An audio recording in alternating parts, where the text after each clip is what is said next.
Kita ingin mengembalikan itu. Negeri ini tidak boleh berubah dari negara hukum menjadi negara kekuasaan. Negara ini harus dikembalikan menjadi negara hukum. Kalau saya agak berbeda dengan beberapa orang-orang lain, kalau saya raportnya saya kasih ke Pak Jokowi lumayan dah. Karena kenyataannya adalah kita lihat berapa menteri beliau serahkan untuk diadili. Kekuasaan itu punya kecenderungan korupsi, maka power tends to corrupt itu ada. Maka kami sampaikan tadi, ini harus disikat habis. Karena kalau kemudian kita penanganannya biasa-biasa saja, maka kita akan berkhianat padanya yang disampaikan reformasi dulu.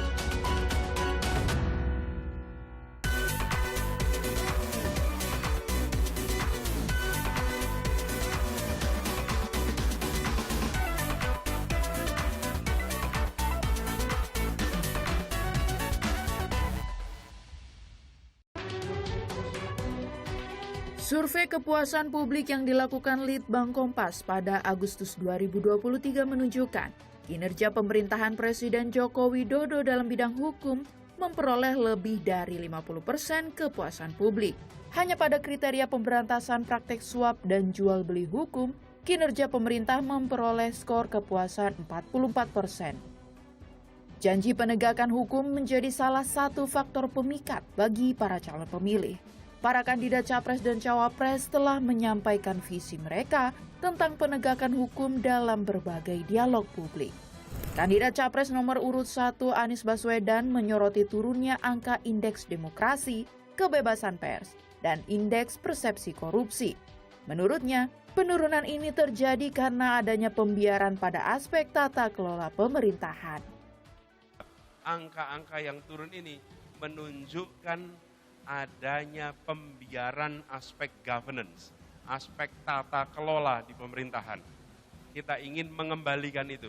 Negeri ini tidak boleh berubah dari negara hukum menjadi negara kekuasaan. Negara ini harus dikembalikan menjadi negara hukum. Apa bedanya negara hukum, negara kekuasaan? Negara hukum mengatur kekuasaan. Tapi kalau negara kekuasaan, kekuasaan mengatur hukum. Kita tidak boleh kekuasaan yang mengatur hukum. Prabowo Subianto yang maju berpasangan dengan putra Presiden Joko Widodo Gibran Rakabuming Raka memuji penegakan hukum dalam pemerintahan Presiden Joko Widodo. Tanya, Presiden Jokowi tidak ikut campur dalam urusan hukum yang melibatkan menteri kabinetnya.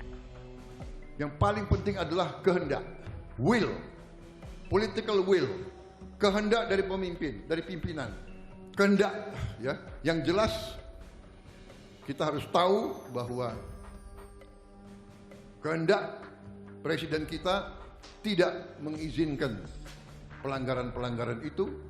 Beliau tegas, saya kira termasuk, kalau saya agak berbeda dengan beberapa orang-orang lain, kalau saya raportnya saya kasih ke Pak Jokowi lumayan lah, ya, jauh lebih tinggi dari ada yang lain memberi. Karena kenyataannya adalah kita lihat berapa menteri beliau serahkan untuk diadili. Di ujung masa jabatannya, skor penegakan hukum pemerintahan Presiden Joko Widodo menjadi polemik. Ganjar Pranowo, salah satu kandidat kontestasi pemilihan presiden, memberi skor 5 pada penegakan hukum pemerintahan Jokowi. Bagi Ganjar, penegakan hukum dalam negara demokrasi membutuhkan kepemimpinan yang kuat yang hanya berutang pada rakyat. Kalau tindakan sudah dilakukan dan masih saja seperti itu, maka problem aktor.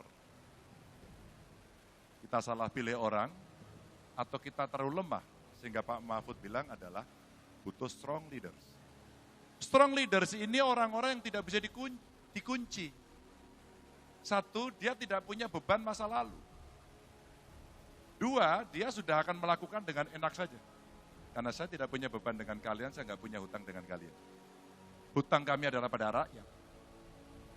Maka kalau saya sampaikan di depan tadi, sikat KKN ini saya ulangi lagi agenda reformasi yang sampai hari ini belum bisa dilaksanakan. Menjeritlah semua orang, marahlah semua orang, karena kemudian mafia muncul, APH-nya bermasalah, pejabatnya bermasalah. Korupsi yang masih saja terjadi di negeri ini membuat publik ingin tahu apa yang menjadi komitmen para capres dalam pemberantasan korupsi. Undang-Undang Tipikor belum pernah direvisi sejak tahun 1999. Capres nomor urut 1 Anies Baswedan menjanjikan kesetaraan dalam hukum. Hukum harus tegak tanpa tebang pilih. Penegakan hukum untuk menghadirkan rasa keadilan. Jadi aturan hukum ditegakkan, tidak tebang pilih, tujuannya menghadirkan rasa keadilan. Itu yang penting dijaga, itu yang penting dilakukan, dan menjaga marwah lembaga pemberantasan korupsi. Karena Komisi Pemberantasan Korupsi ini adalah komisi yang seharusnya bisa menjadi contoh. Capres nomor urut 2 Prabowo tegas menyatakan tidak akan ada pimpinan yang dapat melakukan korupsi. Tantangan utama bagi pasangan Prabowo Gibran adalah korupsi. Tidak boleh ada unsur pimpinan yang korupsi dari makan anak buah. Itu pantangan, itu pantang. Ganjar Pranowo, Capres nomor urut 3, menyadari bahwa kekuasaan memiliki kecenderungan tergoda korupsi. Penindakan atas perilaku korupsi tidak boleh biasa-biasa saja. Tapi ini alert buat kita semuanya bahwa kekuasaan itu punya kecenderungan korupsi. Maka power tends to corrupt itu ada. Maka kami sampaikan tadi, ini harus disikat habis. Karena kalau kemudian kita penanganannya biasa-biasa saja, maka kita akan berkhianat pada yang disampaikan pada 98 waktu reformasi dulu. Harus diakui, penegakan hukum dan pemberantasan korupsi di negeri ini masih saja terlihat setengah hati. Komitmen seluruh pasangan capres-cawapres dalam penegakan hukum dan pemberantasan korupsi jangan lagi terbuai pada janji. Kata-kata manis, janji-janji penuh semangat, dan kalimat yang terdengar hebat memerlukan verifikasi dan elaborasi dengan rekam jejak yang terangkai sebelumnya. Gunakan hak pilih sebaik-baiknya untuk kebaikan Indonesia yang paripurna.